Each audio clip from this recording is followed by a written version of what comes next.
Now, student athletes and technology advocates from over 190 countries are set to participate in this year's international robotics competition organized by First Global Challenge.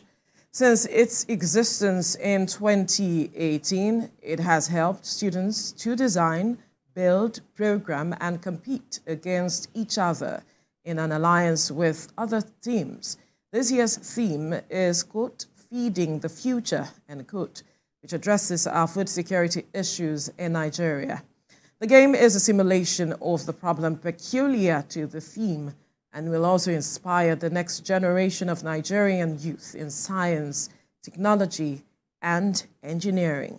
Well, joining us in the studio is Suleiman Basirat, who is a student of the First Global Challenge Team, Nigeria, under the auspices of the Association of STEM Educators in Nigeria. Good morning. Good morning. It's good to have you join us. We also have the technical coach in the same team, Olayinka Ibikunle.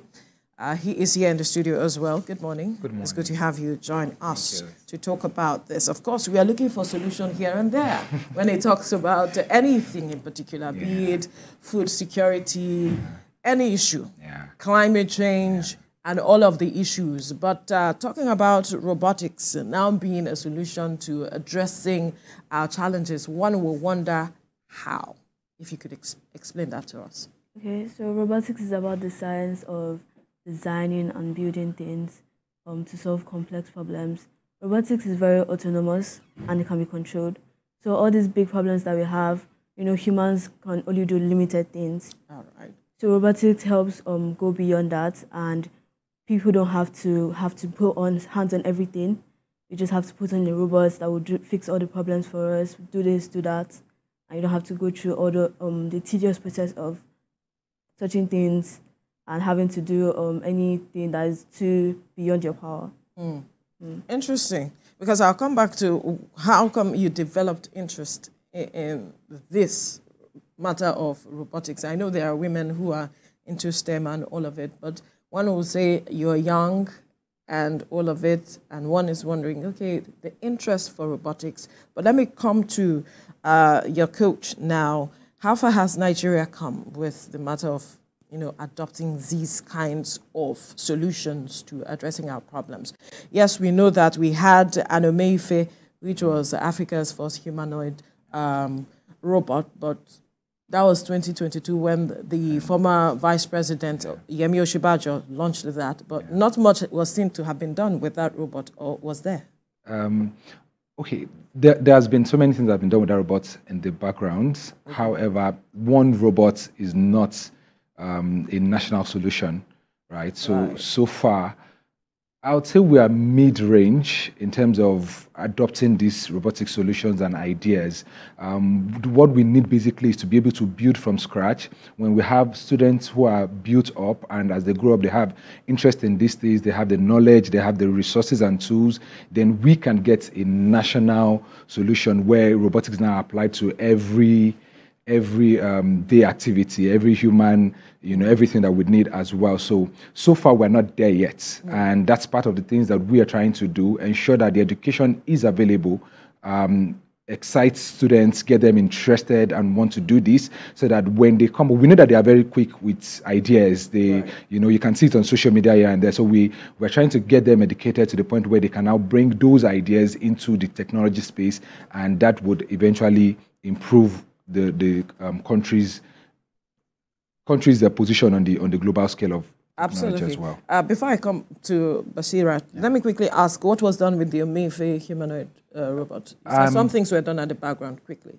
I can't say 100% because I'm not directly in contact with the organization that did that. However, I know of the one that is used in Unilag in the laboratory, in the library. Right. It does assistance work. It attends to people, helps you to locate books easily. Things that you would need when you get into the. I don't know if you've visited the Unilag library. It's very big, massive. It's difficult to find your way around, but you just get there with a punch of a few keys, the robot gets you what you need. All right. And so those are the kind of things we are looking at. Okay, so let me come back to you now, Basirat. Now, your interest. When did you pick interest in this subject and looking at the fact that Nigeria needs solutions, and I am here to proffer solution with my ideas using the method of robots? Well, ever since I was a child, I was always interested in the idea of computers. Like, ever since I was little, I was telling my parents, oh, something computers, that computers. I've always been interested. And then while I was at school, I heard of this program, the first Global Challenge, Robotics. And we also have robotics programs in my school. I'm part of the robotics club. And it was like, oh, this is a big opportunity for me to go into. And then I go into the FGC Team Nigeria under the guidance of my coaches. And then I get to learn how robotics can solve big problems. I remember there was once a time we had the carbon capture theme. Last year was hydrogen horizons, having to fix some problems with hydrogen in the atmosphere. Right. So it just like made me really open to the idea of the kind of problems you can solve with robotics, and I've just grown massive interest in it. Interesting. And you have been coaching them for how long now? I've been in the robotics space for 5 years now, coaching different teams in schools. Right now I'm here with Association of STEM Educators in Nigeria, and we've been doing this since 2017. In preparation for this? For every year. So every year there's FGC every year, just like the Olympics. Yes. So something like that. So we've been preparing students every year, and then for other competitions as well. Mission Blue, Technovation, anything that can get students excited and get them the knowledge and experience that they can apply to solving problems. We have been getting involved in it and training students over the years. So talk to us, since you have been preparing students every year, and this has been happening since 2018? 2017. 2017, and we have been a part of it all the years. Talk to us how we have performed, and then the solutions, and how we have approached, these kinds of competition. Okay, so since 2017, Nigeria is one of those countries that would always come back with a medal. Different medal every year, sometimes 2, sometimes 1, out of over 190 countries every year like that. And that is in terms of medals, but in terms of what this has produced so far, we have our students in Ivy League schools, some of them working with Microsoft right now, some working with, and they all come back to say it was their experience with this robotics thing that actually got them the admission in the first place, and also shaped how, in fact, many of them actually had a change of mind. Some of them were from commercial departments in secondary school, and by the time they were getting to our institution, they made a change because now they have seen the possibilities, and also we have them as alumni outside the country, within the country, doing great things. The results is not yet visible much because the impact is little. This year we're actually making a case for robotics as a sport. Right? Let's make robotics just like the same way every other sport is football.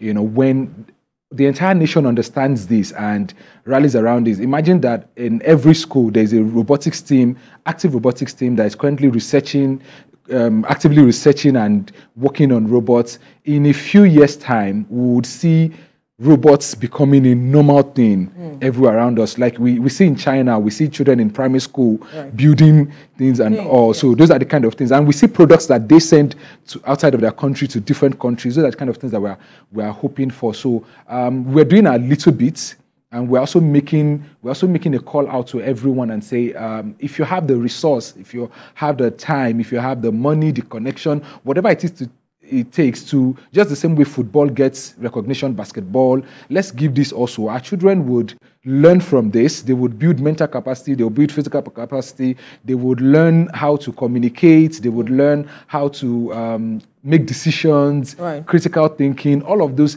skills put together. So our impact is much. We would say it's much because we are small, and we have been able to impact so many students, a minimum of about 100 students now, right, who come back and give reports and testimonies. So imagine if we now have multiple organizations doing the same thing. Before we know it, Nigeria becomes the home of technology, Yeah, we are inching close. So talk to us, this year's challenge. You're part of the theme, or the team going there. The theme for this year is Feeding the Future. What are you bringing to the table, or what is the challenge?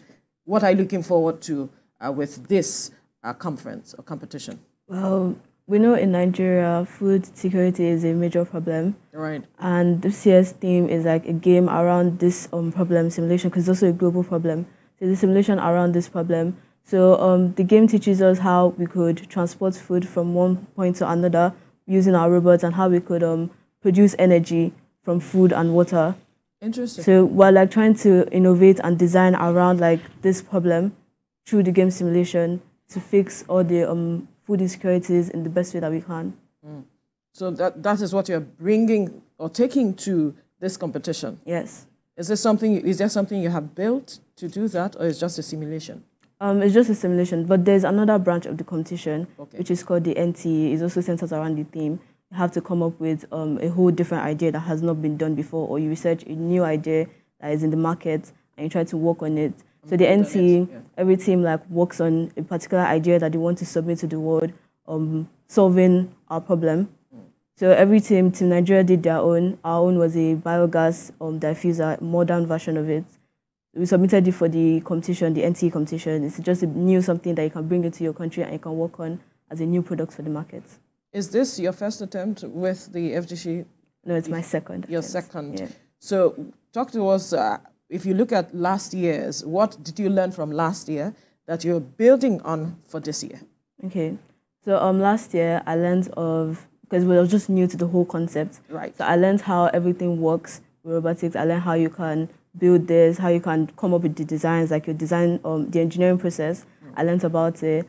And then this year I'm working on going higher with it. As of last year, the NTE idea, I'm used to coming up with how you come up with new ideas. I'm used to how you sit down, how you discuss about it, and then how you move forward with it, what you push, what you don't push. Okay. So I'm getting used to that process, and I'm planning to implement it later on in my life. Interesting. Now, let me come back to you, Coach. You mentioned earlier that there's a huge result, but we're not seeing as much impact. Why is that? Okay. So I think one of the reasons for that is because there's not enough emphasis on it yet, in the sense that everything that would grow would require being nurtured. And Absolutely. If you want something to go on a national scale, it needs to be nurtured on a national scale, right? As much as the government is trying in terms of technology, the education part of technology is not getting as much support. It's quite expensive to run robotics programs. Kits are expensive. The kits that the students can work with to simulate ideas, okay, we have this idea, let's try to build it, and now they don't come cheap. So many schools don't include them. Yes, they can't afford this. The kits that we're currently using are sold for about $4,000 a box for each one. You know, imagine a school schools that are still struggling to pay bills here and there. So we are calling on government and organizations that have the resources. You know, for instance, ASEN, we get sponsorships for some organizations that make it easier for us. The competition costs $10,000 to just registration alone. Really? Yes, for just registration alone, $10,000. Of how many persons? 5. The team of 5 students, 2 coaches, $10,000. Whoa. And that does not include travel and Expenses? all of those things. Yes. It doesn't? It doesn't. It's just What the does it cover then? hotel and the registration.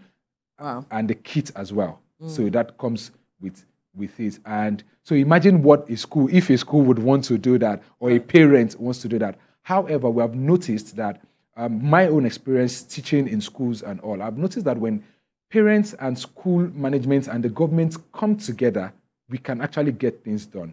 So there's the way some schools are doing it. They would cater for some of these, parents will cater for the rest. Right. Right. You know, they pool resources together. From different. Right? So if the government as well would encourage, I would like to give recognition to the to the federal government, because I know that we now have things called smart schools all over the country where they have robotics kits. Because I was at Abuja, the digital resource center to train teachers from different states, about 15 states, on how to use these things. But more can be done. The state governments particularly can make this. We're also asking that they make this a core curriculum, because the things that students learn from these are not just technical. Like she was saying, it shapes how we think. It makes students problem solvers. They think critically about things. That's what we need. And that's what we need. Right. That's not what we need. In any space, be it in marketing, any space, we just need people to think about, okay, there's a problem. How do I solve it? Right. And robotics is one of those things, because while they are simulating an idea and building around it, it sharpens the mind, it grows the mind. So more people need to come into it. Parents particularly need to recognize its importance. When parents do, they push the schools. When schools recognize the importance, they push the government, and so this ripple effect can eventually get us the kind of recognition that would bring the kind of result. But would you say as a country we have the right structure in place? I would say no, because I've not seen it yet. It looks like individuals, only few persons have caught the vision. And those few persons are not yet those that can influence things on a global scale. So we need people on the global scale. Although I heard the UBEC minister, commissioner, I can't remember his name now. I heard a speech from him that was talking about the fact that they are pushing more on this technological education in schools. They are trying to work more on it. So I want to believe that we have people who are thinking about the structure. It's just that it's not fully implemented yet. It's now time to walk the talk. But we can see on the screen, I think, some of the things that your team have put together. Yeah, this year's challenge is about food, like we said. One of the things that we do in the competition, to make it easy so that it doesn't get messy, we have game objects that represent the challenge that we're trying to address for that year. So teams build robots to work those game objects so that they can. So this is one iteration of our robots for this year. We have about 3 of them in preparation for the challenge for this year. So the goal is to lift up the blue balls represent water, the green represents energy. You know that food is generated when you bring in resources, put resources together, and then use that to produce food. So when we get those green balls and blue balls into a Nexus goal, then food is released, and then we have to collect the food and store in a place. The goal is to simulate the entire process of food production, from the planting all the way to processing and storage as well. So that's what one of the robots that were built for this year. Right. And you were part of those that built this? Yes. Talk to us about how you came up with the concept. Okay, well, first we sat down, and then because we have to get to a particular height, so we're just considering all the game elements, and we're like, oh, exactly what do we need to do for this part? Exactly what do we need to do for that part? And then we have a whole bunch of ideas. Everybody has come up with their own ideas, and then we also did like a 3D model of our ideas and submitted it. Like, oh, this is what we're all considering. And then we consider the pros and the cons of every single idea and which one is best for us to build. And then we get on the building process once we decided as a team, right? So everybody has like their own parts. People are picking the drivetrain, which is like what's going to move the distance. People are picking the lifts, what's going to raise the distance, the basket to the balls, what we're going to raise the balls, what we're going to put the balls inside. So everybody's just like splitted on every single part that I want to build, and then we put it together and submit it. How long did it take to build? Well, we've been on this since June, right? Yeah, and then we just finished this one by August, like late August, so it takes quite a while. It takes quite a while because of the kits you need. Yeah, and then you have to consider if there's a problem somewhere, like you're building something, because obviously you're building something and then there's a problem, you have to go back again, fix the problem, and then sometimes you have to start all over again. So that continuous process of going back and forth, like, takes time. Right. Okay. Right. Can I speak to the problems that she mentioned? So one of the challenges with building for us here in Nigeria is that we don't have the resources, the engineering tools. We have to do things manually, things that other countries. In fact, we had a conversation with Team China, and they were telling us that they are not sure how we can do this without the kind of machine that they have. Right. And we are working with hand tools, hammers, screwdrivers, when they are using pad tools to get things done. So that's one of the reasons why it takes such a long time to get our robots. And these are the issues that you have pointed out to, saying that we do not have the right structures in place, and we still need to build more on that. But you have been going for this competition with the team for how long now? I've only gone with the team we have different coaches. Okay. Yes, we have about 6 of us volunteer coaches that do this every year, and we rotate it. Different coaches go different years. So you're going this year? Yes. So we are supposed to go this year. We're going this year. We are hopeful because we have not gotten our visas. Oh. We have been twice now. We have applied to 2 different embassies. Because of the food challenge this year, the team this year, we wanted to go to France to a food production company, an engineering company that designs food technologies, so that our students can use that they can use information from there to build solutions towards this. But we're denied the French visa. Then we're supposed to go to Greece, and we've applied to the Greek embassy, and they're telling us it's going to take 10 days when the competition is just this week. The competition is starting on Wednesday. So is it an issue of you people not putting in time? No, it was them. We reached out since June. We didn't hear anything from them. Complete silence. We sent someone to their office in Abuja, and they were turned back. Eventually, they reached out and told us to come on Friday, that they can get it done in 7 days. We were not deterred by that. We was okay, if it's 7 days, we can still make Thursday and get there on Friday. That would help us we still meet one of the ranking matches. There are 3 rounds of ranking matches. We can still meet one of them, and that can get us some points for qualification. And all. But by the time we got there on Friday, we were met with hostility. The staff were not so friendly at all, and they even told us that now it will take 10 days, and we might not even get the visa. We are currently reaching out to anyone, the Ministry of Foreign Affairs. Help us reach out to them. We are putting too much into this to be denied the opportunity to do this. Yes, to be a part of this, and we can only hope that they address this as quickly as possible, because you are representing not just yourself but the country at large at the end of the day. So I am wondering now that, because you said there are 3 stages. I'm wondering how far you think that the team and what it has built would go, knowing that you have seen what the process is like, and how other teams build and what they bring into the competition. What do you think are the chances of the team if they eventually go? Okay, so we would definitely do well. This is one of the years that we are most confident about. Right. Yeah, really? we're quite confident about it. One of the reasons is because usually we don't get our robots ready in time. Before we have to travel. Sometimes it's on the day of travel that we're just coupling some things together. But right now the robot has been ready for I think about 2 weeks now. And so now we have more time to iterate on, are there ways to do it better? So and we're currently working on okay, there are some other ideas we can do that can make things a lot better. So I think this year is actually we will do a lot better than we have done in previous years. We have not done bad in previous years, but this year we'll definitely do better. How far have you come in the 3 stages?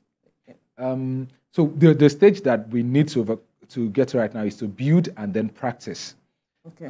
We have started practice. We have not had as much time for practice, but we have started practicing. One of the challenges with practice is we need to build a simulation of what the game will look like over there.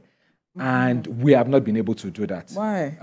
It takes a lot of resources to build this simulation. Again? Yes, resources. We don't have the space. We're currently using a company space, RMX, their office space. So we can't gain access to it during the week. We can't mount things that can be there permanently. So every Saturday when we come like that, we have to dismantle the things when we're going home and then go back to it. It doesn't make it easy to practice and get this done. However, we have still been doing the extra work. Like currently, if you come to my studio room is littered with robot things. That's why we're actually working on the the possibilities of doing more than we're currently doing. We're currently working on a robot there right now, just to another iteration of the robot as well, like I said. So we're at the stage where we need to be for travel. Okay. Yes, we're at the stage where we should have gotten to by the time we are traveling. We have gotten past that already. Interesting. So what are your hopes for this competition at the end of the day, even though your travel documents are not yet ready, but what do you foresee? Well, if we get there, I hope we win, first of all. I hope we win a whole bunch of medals and we could come back home and flex that, oh, this is what I won at the competition. And I hope we make an impact in the first global community. So we are recognized as a team that want to push for better things. What's the future you have with robotics that you're seeing for yourself quickly? And that's my last question. Well, I'm currently in line of robotics because the course that I want to study in future, mechatronics. Yeah. So I'm already like putting myself in that line. I want to see what I can do more with robotics, advanced robotics, what I can do more with not a kit. All right. Our time is up, but we must thank you, Suleiman Bashirat, a student of the first Global Challenge Team Nigeria under the auspices of the Association of STEM Educators in Nigeria, as well as technical coach Olayinka Ibikunle, for your time. Well done on what you do, and we can only wish you all the best. Thank you.